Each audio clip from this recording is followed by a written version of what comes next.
Welcome to Elevation Zone, your go-to destination for navigating life's challenges with confidence and resilience. In today's video, we're comparing two of the greatest strategic games ever created, chess and Weiqi, or otherwise called Go. Each offers powerful lessons for navigating life's complexities. Stick around to find out which approach fits your journey and how you can combine them for success.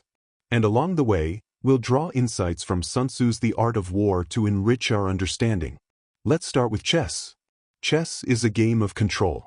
Each piece has a specific role, from the mighty queen to the lowly pawn. The goal is to outmaneuver your opponent and checkmate their king.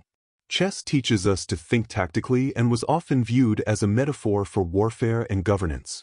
The game's focus on strategy, planning, and foresight made it an excellent tool for training military leaders and rulers in strategic thinking and decision-making. Every move you make is part of a calculated plan. For instance, the queen, known for its versatility and ability to dominate across the board, is indeed a force to be reckoned with. However, a carefully planned attack with a group of pawns and other pieces can result in the execution of the queen. Sun Tzu echoes this idea in The Art of War. The skillful fighter puts himself into a position which makes defeat impossible and does not miss the moment for defeating the enemy. In chess, this means positioning your pieces to maximize opportunities and minimize risk, a principle that applies to life as well. Success in chess means predicting your opponent's actions and staying one step ahead. It's about dominance and precision, a perfect metaphor for structured environments like corporate hierarchies or competitive projects where clarity and sharp execution matter most. Next we have Weiqi or Go, which is an entirely different beast.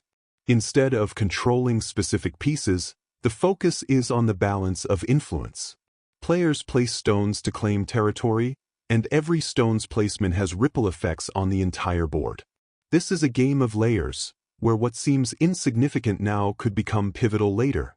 Weiqi reflects a philosophy of harmony and long-term thinking. For instance, one stone might serve as part of a larger network that develops over time. Winning isn't about dominating your opponent outright, it's about creating value and navigating complexity. Sun Tzu advises, all warfare is based on deception, which in Weiqi translates to subtle strategies that build advantages gradually. While chess emphasizes immediate control, Weiqi's lessons revolve around patience, balance, and embracing uncertainty. It's about building networks, allowing for sacrifices when necessary, and seeing how even small actions contribute to the grander scheme, an ideal metaphor for collaborative environments or creative pursuits. So, when should you live life like chess? If your environment is competitive or goal-oriented, chess principles shine. Let's dive into 3 key lessons you can draw from this timeless game. Know your pieces. Just like each chess piece has unique abilities, it's essential to know your own strengths and weaknesses. Are you a queen, excelling in versatility, or a rook, thriving in straightforward and consistent efforts? Apply this principle to your relationships and professional life. Delegate tasks based on the strengths of your team members, and identify where you personally can excel. Sun Tzu reinforces this in The Art of War. If you know the enemy and know yourself, you need not fear the result of 100 battles. Self-awareness and understanding others are the cornerstones of effective strategy. Plan ahead. Success often hinges on foresight. In chess, predicting your opponent's moves is critical. In life, this means thinking through potential outcomes. For instance, when preparing a game plan, don't just consider your point of view but anticipate external obstacles. This approach not only boosts confidence but also prepares you for surprises. Control the center. In chess, seizing control of the central squares opens up strategic options and limits your opponent's flexibility. In life, this translates to focusing on areas where your efforts can have the greatest impact. Whether it's becoming a subject matter expert in your field or networking effectively, aim for actions that amplify your influence. But here's the catch. Chess's structured approach, while powerful, can have downsides. Overplanning might make you rigid, unable to adapt when things don't go as expected. Additionally, an obsession with control can lead to stress and burnout. Sun Tzu's advice, in the midst of chaos, there is also opportunity, reminds us to stay adaptable even in structured environments. Now, let's talk about when to live life like Weiqi.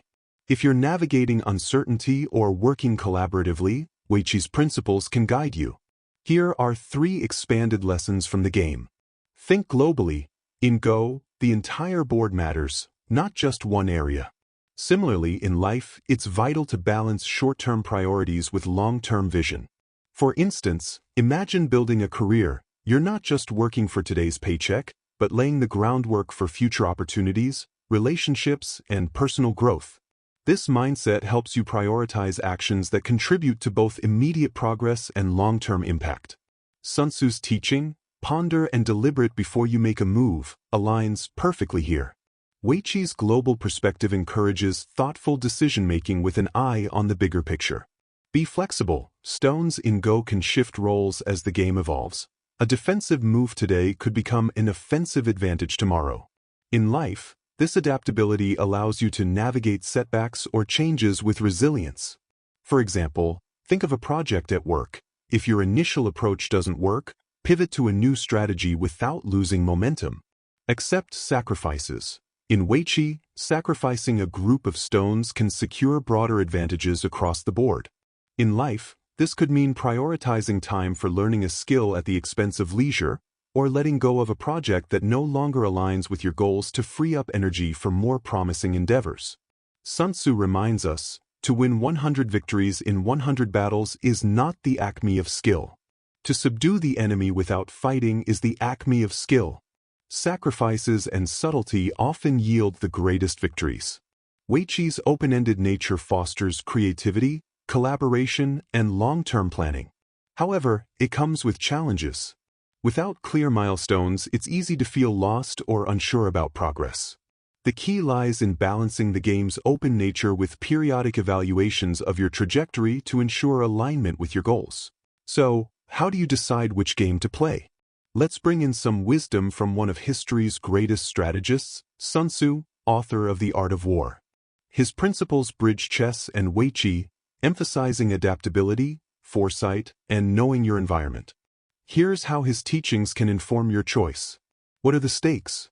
Sun Tzu teaches, know your enemy and know yourself. In 100 battles, you will never be in peril.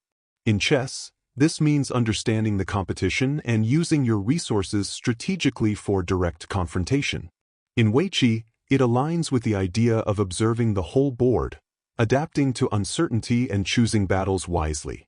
If your challenge is clear and direct, think chess. If it's ambiguous and evolving, think Weiqi. What's your personal style? Sun Tzu advises flexibility. Be extremely subtle, even to the point of formlessness. This resonates with Weiqi's open-ended strategies, where plans evolve organically. Conversely, chess fits Sun Tzu's principle of engage people with what they expect, structured and predictable when required. Ask yourself, do you prefer defined tactics or fluid adaptability? What does the situation demand? Sun Tzu's insight, opportunities multiply as they are seized, applies to both games.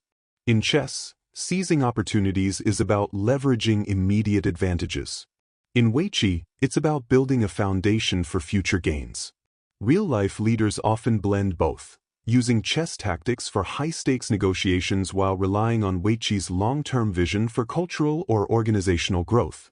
By integrating these timeless principles, you'll see that life's challenges aren't always about choosing one approach over the other.